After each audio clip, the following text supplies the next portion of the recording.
We use our voices all day long, every day. And yet, we don't take care of our voice. We actually don't even think about our voices.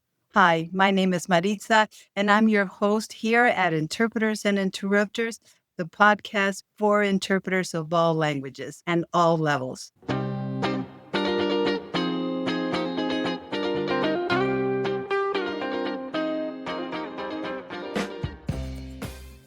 The voice box is a complex system powered by your body.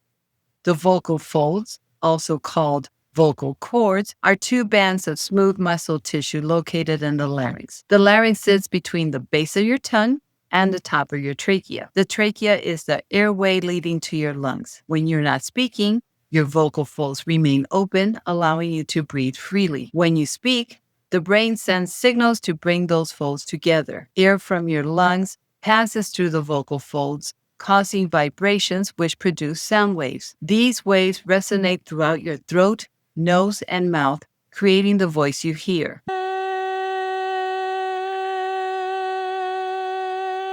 Your voice's tone and volume are shaped by the size and structure of your vocal folds and the resonating cavities. To keep our voices sounding clear, we need to take care of them. Here are some tips. I warm up my voice using this episode, Wake Up Voice by Mark Baxter, over at voicelessons.com. I've been warming up my voice with his video for more than 2 years. Drink plenty of water. Water is the cure-all for most of our ailments and also preventative. Mind what you eat. When you're working, only have wet snacks, fruits, veggies, anything that is not dry, like nuts and cereal. Avoid chips and watch your lactose. Dairy products like milk, yogurt, creams like coffee creamer, melted cheese, and soft cheeses can cause phlegm to catch in your throat. You'll find that clearing your throat won't even help, so avoid these foods altogether. Avoid spicy foods. Spicy foods can cause your voice to sound scratchy or make tickles in your throat that will cause you to cough or have to clear your throat. Speaking of clearing your throat, don't clear your throat. Clearing your throat like this, yeah, that's not good for your throat. So avoid doing that. Gargle with salt water when you have a sore throat, you have phlegm in your throat, or your throat feels scratchy. Avoid speaking loudly.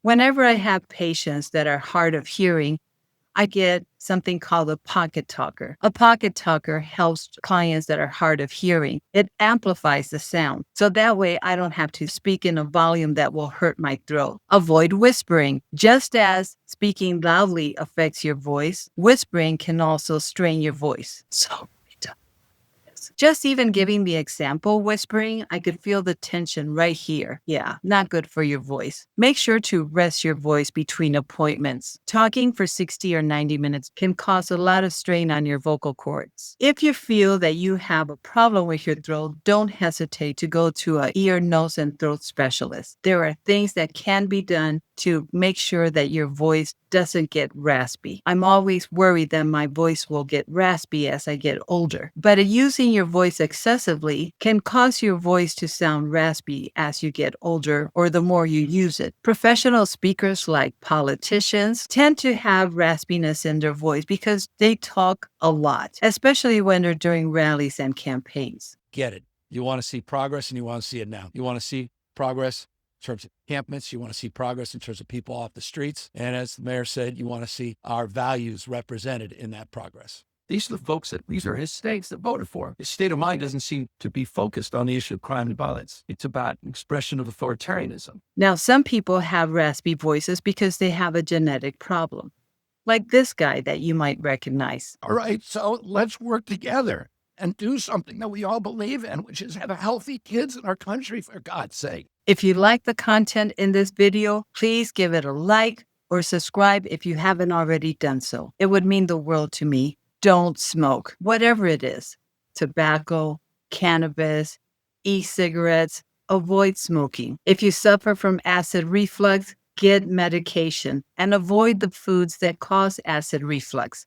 Constant reflux can affect the way your voice sounds. Use a humidifier. Now, I give you this tip with a warning. Humidifiers come in a range of prices. You can get one for $50. You could get one for $300, but all of them have the same caveat. If you don't clean it, bacteria will form in the water and it will go into the air and make you sick. A humidifier is high maintenance. Even though the manual will say that you need to clean it once a week, I strongly suggest that you clean it every day. So get a humidifier that's easy to clean. I'll be honest, I went all out on the humidifier that I got. It does cold and warm mist.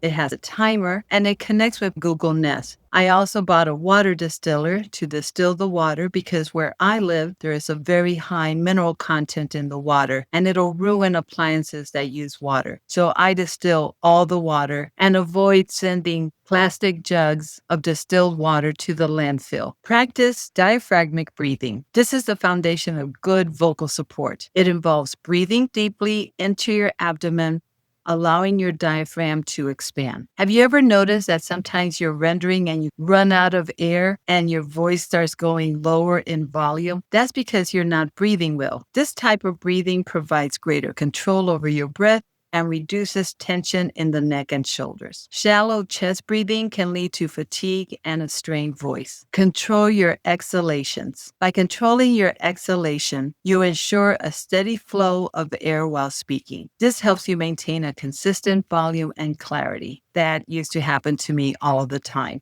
I start off at a high volume, and as I ran out of air because I wasn't breathing deep enough, my volume would go down. Don't let your breath run out mid-sentence. Have strategic pauses. Use natural pauses in the source language to take brief, quiet breaths. These pauses also give you a moment to process information and prepare for the next segment. Mindful awareness.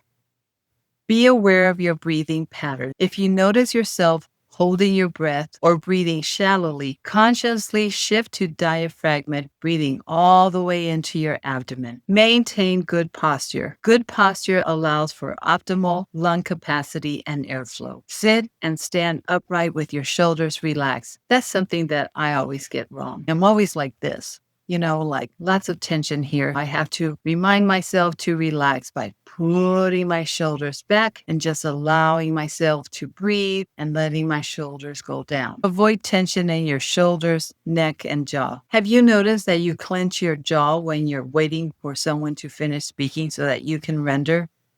I do that quite often, so that's another thing that I have to watch for. And finally, stress management. We all know that interpreting can be very stressful. Your breathing is affected by your stress. Practice relaxation techniques such as deep breathing exercises.